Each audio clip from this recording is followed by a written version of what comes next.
karena kita adalah orang yang scripture based ya, saya harus memberikan beberapa ayat tentang itu, 2 ayat saja. Misalnya yang pertama kita sudah bicara itu ya Gordon, tentang Tuhan Yesus sendiri di Getsemani dalam Matius 26 ayat 39 ketika Tuhan mau masuk ke salib. Yang sangat menarik di Getsemani, dia mengatakan jikalau biarkan cawan ini lalu daripadaku. Tapi yang kedua dia mengatakan bukan kehendakku yang jadi tapi kehendakmu. Dan kalau kita menafsirkan bahwa cawan itu adalah salib daripada Kristus yang harus dia tanggung di Golgota, menurut saya menarik karena dari awal kita harus tahu bahwa Kristus sangat menyadari bahwa salib itu adalah God's will, salib itu adalah kehendak Allah. Tapi yang menarik di Getsemani sekalipun dia masih memohon bahwa cawan itu berlalu daripada dia. Jadi menurut saya Kristus memiliki pola adalah proteksi, keamanan, deliverance, pembebasan, pemulihan, healing, kesembuhan, itu ada general case. Tapi kemudian dia menambahkan, not my will, but your will. Jadi ada special case. Dia mengizinkan, jikalau ada sesuatu yang Tuhan tidak rancangkan, kerjakan khusus dalam kehidupannya, maka dia mengizinkan Bapa mengerjakan itu dalam kehidupannya. Saya juga melihat itu di dalam kisah Paulus ketika teks tentang duri dalam daging, itu dalam 2 Korintus 12 ayat 7 sampai ayat 9, menurut saya juga menarik karena dalam 2 Korintus 12 ayat 7 9 ketika Paulus kemudian mendapatkan duri dalam daging itu, bahkan dia mengatakan that's the messenger of Satan, itu adalah utusan iblis. Dia tidak menurut saya dia tidak seperti kebanyakan orang yang kemudian ya mengembrace suffering, mengembrace penderitaan apapun itu dengan sukacita. Dia tidak melakukan itu lebih dulu. Tapi dengan jelas ayat Alkitab mengatakan aku berseru kepada Tuhan 3 kali, aku berseru kepada Tuhan, aku memohon kepada Tuhan agar duri dalam daging itu boleh boleh undur. Tapi setelah 3 kali bukan menunjukkan numbers, tapi bicara tentang keseriusan, dan setelah 3 kali itu terjadi, dan kemudian Tuhan berkata, kasih karunia-Ku cukup bagimu, baru kemudian Paulus mengembrace suffering-nya sebagai sebuah kesempatan untuk mengalami Kristus di dalam suffering. Menurut saya, sikap ini yang harus kita ambil. Menurut saya, Kodoni, ketika masa-masa ketika kita dalam COVID-19 ini, bagaimana bahwa yang pertama menurut saya adalah ada sesuatu yang sangat sehat, sesuatu yang alkitabiah ketika kita meminta dan kita mengharap perlindungan Tuhan. Tapi sekalipun ketika perlindungan itu dan beberapa special case tidak terjadi, kita percaya ada sesuatu yang Tuhan tidak kerjakan lewat semuanya. Gimana komen? Suara saya masih lebih bagus atau? Oke. Sama. Iya, masih kadang timbul. Saya setuju itu bahwa memang kita harus melihat itu. Kembali lagi, saya membangun relasi dengan seseorang bukan karena dia maha kuasa, harus diingat. Saya membangun relasi hubungan dengan seseorang sebab saya tahu dia baik. Kalau saya membangun relasi seseorang berdasarkan maka saya sementara membangun tapi saya percaya tidak dengan Tuhan. Saya membangun sebuah hubungan covenant dengan dia, sebuah hubungan nikah kalau bisa dikatakan pakai istilah Alkitab dengan Tuhan. Saya harus membangun hubungan saya di atas kebaikan Tuhan. Bahwa kalau Tuhan maha kuasa tapi dia tidak baik, saya tidak akan membangun hubungan dengan dia. Saya membangun hubungan dengan seseorang nomor satu karena kebaikannya dia. Tentu saja Tuhan maha kuasa. Tapi yang paling penting buat saya adalah kebaikan. Sebab ada banyak dewa-dewa yang dibangun oleh banyak agama, dibangun di atas dasar kekuatan, kekuasaan, tapi tidak pernah dibangun di atas dasar kebaikan. Nah, ini yang harus diperhatikan. Oleh sebab itu, saya sih setuju bahwa premis kebenaran besarnya adalah Tuhan itu baik. Dia mau merestorasi saya ketika saya salah, dia mau menegur saya ketika saya buat kesalahan, dia mau membuat saya mengalami sebuah kehidupan yang lebih baik. Kalau pakai istilah kita sekarang, sorga. Kita mengalami sorganya dia, hadiratnya dia. Tentu saja harus dibangun di atas dasar perlindungan, pertolongan. Bahkan dalam doa Bapa kami, dia menyuruh kita meminta. Dan ada 3 permintaan. 1, kami makan kami yang secukupnya. Roti mati untuk tubuh. Nomor 2, ampunilah kesalahan kami. Pengampunan itu sebab ada orang kecewa, sakit hati, berarti bicara tentang kebutuhan jiwa. Dan yang ketiga, lepaskan kami dari si jahat, kebutuhan roh.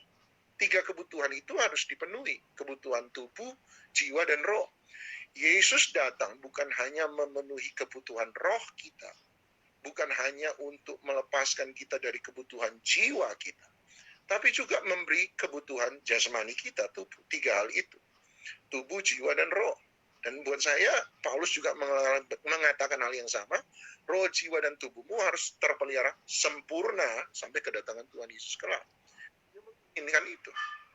Jadi, tidak ada salahnya ketika mempercayai pada pertolongan, kebaikan, perlindungan Tuhan. Sebab itu bagian dari janjinya. Dia yang berdoa, berilah hari ini makanan kami yang secukupnya. Saya teringat quote-nya Kodoni yang di Instagram beberapa waktu yang lalu. Kodoni bisa kasih sama kita tentang suffering, tentang pain, tentang sakit dalam konteks mengikut Tuhan. Gereja, ya saya bilang gereja tidak dipanggil untuk menderita. Sebab memang bukan untuk itu kita diciptakan, kita dipanggil. Gereja dipanggil untuk menolong mereka yang menderita. Dan seandainya kalau kita harus menderita bersama-sama dengan orang yang menderita karena kita menolong mereka, itu konsekuensi dari sebuah panggilan. Misalnya di tengah-tengah, misalnya hari ini tentu saja dokter tidak akan mengizinkan. Tapi seandainya dipanggil mendoakan orang yang diperkirakan sakit COVID untuk mendoakan mereka, masa kan saya menolak gitu. Sebagai seorang hamba Tuhan, itu konsekuensi dari sebuah panggilan. Misalnya aja begini saya beri contoh.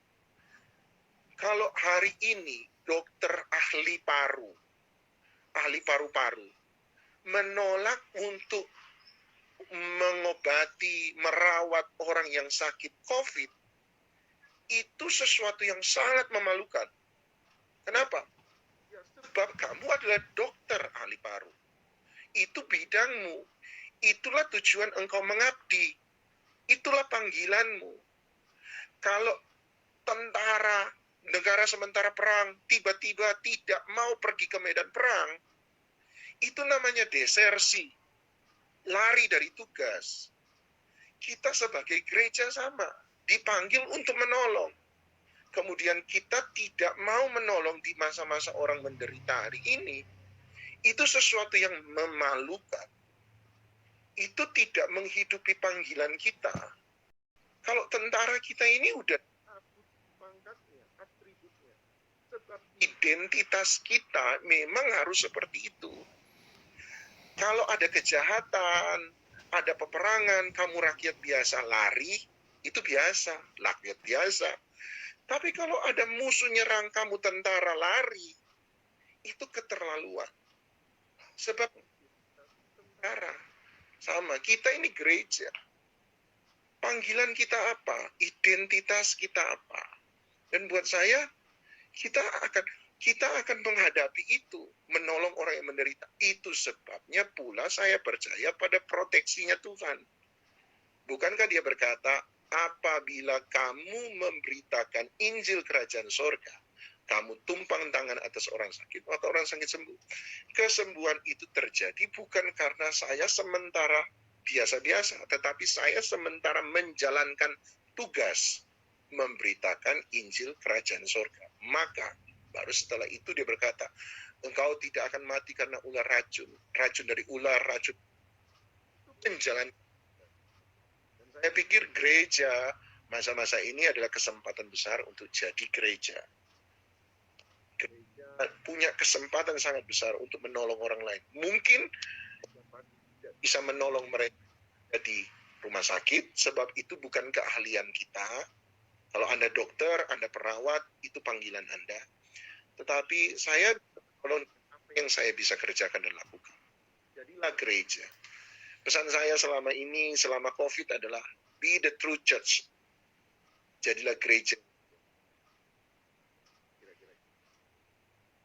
Ya, dengan kata lain, kita tidak mencari penderitaan. tapi kita tidak takut juga kepada penderitaan. Setuju. Saya khawatir karena ada beberapa cara berpikir yang seakan-akan bahwa kita ini harus cari penderitaan gitu. Sehingga ketika kita menjauh dari penderitaan itu dianggap sebagai sebuah teologi yang fallacy ya, yang menyimpang gitu. Karena justru saya cara berpikir kubu non proteksi menurut saya aneh ya, Gordon ya. Karena saya berpikir begini, kalau kita mengajarkan orang untuk tidak mempercayai atau tidak mengharapkan perlindungan Tuhan, tapi kemudian di akhir pembicaraan kita katakan jangan lupa cuci tangan dan jangan lupa minum vitamin C, buat saya kan bukankah itu dua premis yang menurut saya itu bertentangan. Yang pertama adalah premis pertamanya Tuhan tidak berjanji melindungi, premis keduanya adalah engkau harus melindungi dirimu sendiri. Sehingga ketika saya memikirkan itu berarti kesimpulannya berarti sebenarnya cara berpikir ini mengajarkan orang berarti untuk lebih mempercayai diri kita daripada mempercayai Tuhan. Karena kita tidak bisa mempercayai bahwa Tuhan akan melindungi kita, maka kita harus memproteksi diri kita sendiri. Menurut saya ini bukan cara berpikir Alkitab. Menurut saya ini lebih mirip seperti deisme kekristenan. Sebuah kekristenan yang mempercayai bahwa Tuhan ada, tapi Tuhan ada di atas sana, dan ya dia tidak melakukan sebuah intervensi apa-apa dalam kehidupan kita. Setuju. Bisa terjebak akhirnya dalam pemikiran itu, bergantung kepada saya lebih daripada bergantung pada Tuhan.